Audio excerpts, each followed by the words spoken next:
Assalamualaikum warahmatullahi wabarakatuh. Selamat pagi, salam sejahtera bagi kita semua. Pada kesempatan kali ini, kami dari kelompok 2 akan membahas materi tentang statistik penyakit menular seksual dan cara penularan penyakit menular seksual. Sebelumnya, perkenalkan nama saya Arif Nur Rahman sebagai moderator. Perkenalkan, nama saya Trinur Hasanah sebagai penyaji 1. Perkenalkan, nama saya Maya Fitria sebagai penyaji 2.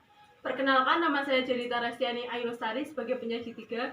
Perkenalkan, nama saya Yazid Zinedin sebagai penyaji 4. Perkenalkan, nama saya Cindy Yuvita Mala sebagai penyaji 5.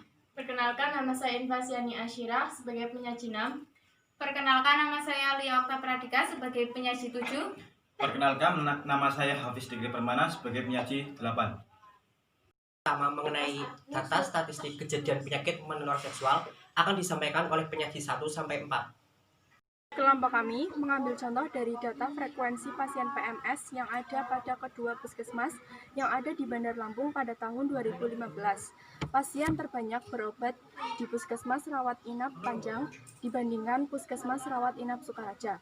Hasil penelitian menunjukkan bahwa pasien yang berobat ke Poli IMS pada bulan Januari sampai Desember tahun 2015 di Puskesmas Rawat Inap Panjang tercatat sebanyak 409 pasien, sedangkan di Puskesmas Rawat Inap Sukaraja tercatat sebanyak 395 pasien.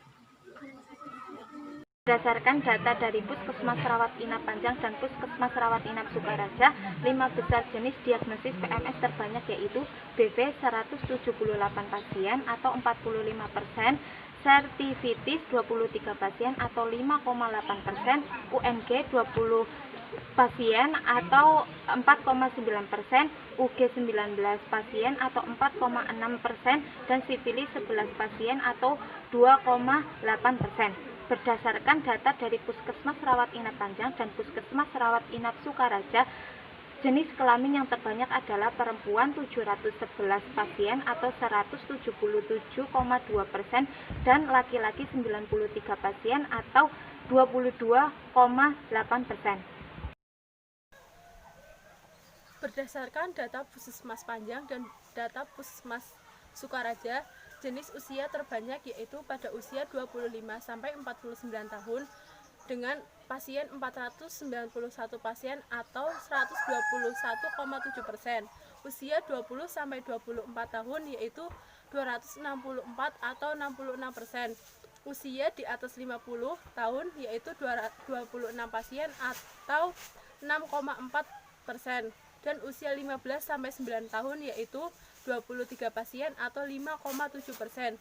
Berdasarkan data Puskesmas Rawat Inap Panjang dan Rawat Inap Sukaraja, tingkat pendidikan terakhir yang terbanyak adalah pada lulusan SMP 350 pasien atau 87,3%, SD 225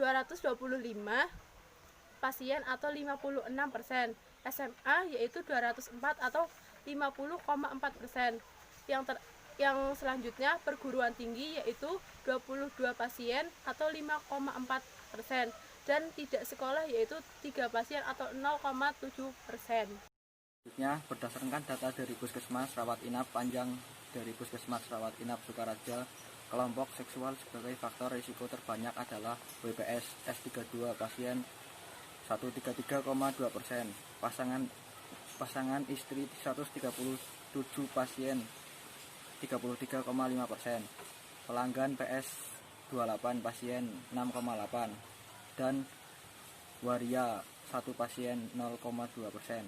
Data terapi pengobatan yang digunakan terbanyak adalah metronidazol 304 pasien 76,9%, azitromisin dan senvisin 62 pasien 15,4%, benasin penisian. Materi kedua mengenai cara penularan penyakit menular seksual akan disampaikan oleh penyaji 5-8. Yaitu sifilis oleh bakteri Treponema pallidum, dikenal sebagai raja singa, menimbulkan luka pada alat kelamin atau mulut. Melalui luka inilah penularan akan terjadi. Yang kedua, gonore, yaitu dikenal dengan kencing nanah, disebabkan oleh bakteri Neisseria gonorrhoeae, menyebabkan keluarnya cairan dari penis atau vagina dan rasa nyeri ketika buang air kecil, dan dapat menimbulkan infeksi di bagian tubuh lain jika terkena kontak langsung sperma atau cairan vagina. Yaitu nomor 3, human papillomavirus atau HPV. Infeksi seksual menular ini disebabkan oleh virus dengan nama yang sama, yaitu HPV. Gejala HPV ini dapat menyebabkan kutil kelamin, bahkan kanker serviks pada manusia. Kanker serviks ini biasanya pada stadium awal tidak memiliki gejala. Penularan HPV dapat melalui kontak langsung atau melakukan hubungan seksual pada sang penderita. Yang keempat yaitu infeksi HIV. Infeksi HIV disebabkan oleh human immunodefisiency virus yang dapat menyerang sistem kekebalan tubuh. Penyebaran virus ini dapat terjadi melalui hubungan seks tanpa kondom, berbagai penggunaan alat suntik, transfusi darah, dan saat melahirkan. Kemudian yang kelima yaitu chlamydia. Penyakit infeksi menular seksual ini disebabkan oleh virus Chlamydia trachomatis. Pada perempuan dapat menyerang leher rahim, sedangkan pada laki-laki menyerang saluran keluar urin di penis. Penyebaran virus ini dapat terjadi melalui luka pada area kelamin. Terima kasih. Selanjutnya, trichomoniasis. Penyakit menular seksual ini disebabkan oleh parasit Trichomonas vaginalis. Penyakit trichomoniasis bisa menimbulkan keputihan pada wanita atau malah tidak menimbulkan gejala, sehingga seringkali seseorang secara tidak sadar menularkan penyakit ini ke pasangan seksual. Terakhir, hepatitis B dan hepatitis C. Penyakit ini disebabkan oleh virus hepatitis dan dapat mengakibatkan gangguan hati kronis hingga kanker hati. Virus ini ditemukan dalam darah atau cairan tubuh penderita. Selain melalui hubungan seksual, virus ini bisa menular melalui jarum suntik yang dipakai bersama dan transplantasi organ. Sekian presentasi dari kelompok kami. Semangat belajar. Wabillahi taufiq wal hidayah. Wassalamualaikum warahmatullahi wabarakatuh.